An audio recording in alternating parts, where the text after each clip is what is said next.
जय भीम दोस्तों, मैं आपका दोस्त सुधीर कुमार जाटव और आपका स्वागत है मेरे channel real talk with Sudhir Kumar Jatav में। आज 16 मार्च को निर्वाचन आयोग ने चुनावों की अधिसूचना जारी कर दी।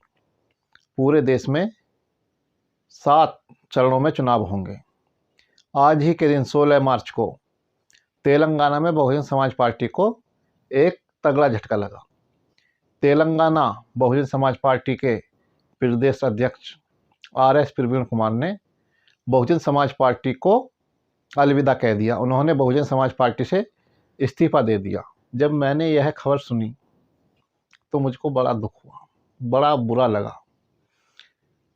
लेकिन जब RS प्रवीण कुमार का बयान सुना और सारी बातों पर गहराई से विचार किया तो पता लगा कि RS प्रवीण कुमार अपने निजी स्वार्थ के लिए पार्टी को छोड़कर गए हैं।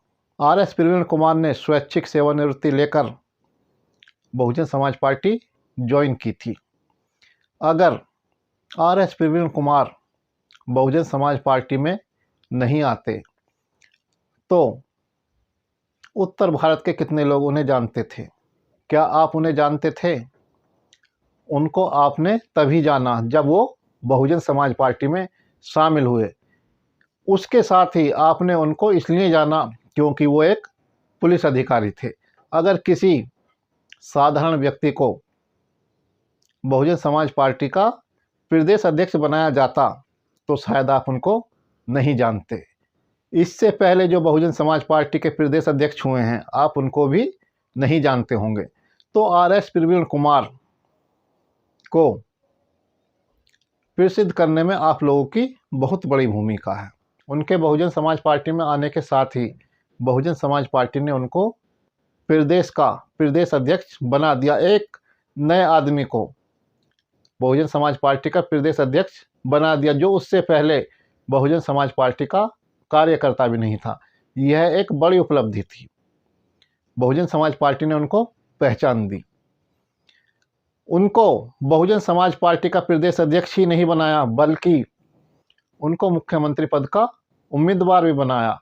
बहुजन समाज पार्टी तेलंगाना में RS प्रवीण कुमार के चेहरे पर चुनाव लड़ी। चेहरे पर चुनाव लड़ने का परिणाम यह हुआ कि बहुजन समाज पार्टी का 2018 के विधानसभा चुनावों में जो वोट परसेंट था, 2023 के विधानसभा चुनावों में उससे भी कम हो गया और 1.36% रह गया। यह RS प्रवीण कुमार की मेहनत का नतीजा था कि वोट परसेंट बढ़ने के बजाय घट गया। जिस सीट से, सिरपुर सीट से RS प्रवीण कुमार चुनाव लड़े थे, उस सीट पर 2014 में बहुजन समाज पार्टी का विधायक हुआ करता था। लेकिन RS प्रवीण कुमार खुद तीसरे नंबर पर रहे। इतने खराब प्रदर्शन के बावजूद भी बहुजन समाज पार्टी ने उनके खिलाफ कोई कार्यवाही नहीं की, बल्कि उनको बहुजन समाज पार्टी का प्रदेश अध्यक्ष बनाए रखा और उनको फ्री हैंड दिए रखा। उनके खुद के निर्णय बहुजन समाज पार्टी पर लागू होते थे। लेकिन उन्होंने 2024 के लोकसभा चुनावों के लिए के चंद्रशेखर राव की पार्टी भारत राष्ट्र समिति से समझौता कर लिया। यह समझौता बहन जी को बिना संज्ञान में लिए किया गया था।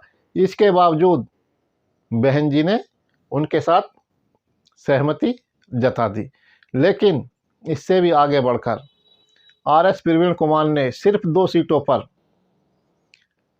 भारत राष्ट्र समिति के साथ समझौता कर लिया। एक नगर कुर्नूल सीट जो अनुसूचित जाति के लिए आरक्षित है और दूसरी हैदराबाद सीट। हैदराबाद सीट के बारे में आप जानते ही होंगे कि यह असदुद्दीन ओवैसी की पारंपरिक सीट है और भारतीय जनता पार्टी हो, कांग्रेस हो या BRS हो, किसी की भी हिम्मत नहीं है कि जो उनको चुनाव हरा दे। पिछले चुनाव में असदुद्दीन ओवैसी इस सीट से 5 लाख से अधिक वोट पाए थे और बाकी सभी पार्टियों को मिलाकर भी इतना वोट नहीं मिला था। तो यह एक ऐसी सीट थी जिस पर बहुजन समाज पार्टी के लड़ने या न लड़ने का कोई मतलब नहीं था, जो हर तरह से हारी हुई सीट थी। जो दूसरी श्री नगर कुर्नूल सीट थी जो अनुसूचित जाति के लिए आरक्षित थी, उस पर भारत राष्ट्र समिति का सांसद था। वह भारत राष्ट्र समिति की सिटिंग सीट थी। उस पर आर.एस. प्रवीण कुमार खुद चुनाव लड़ना चाहते थे, लेकिन बहुजन समाज पार्टी 2 सीटों पर समझौता नहीं करना चाहती थी।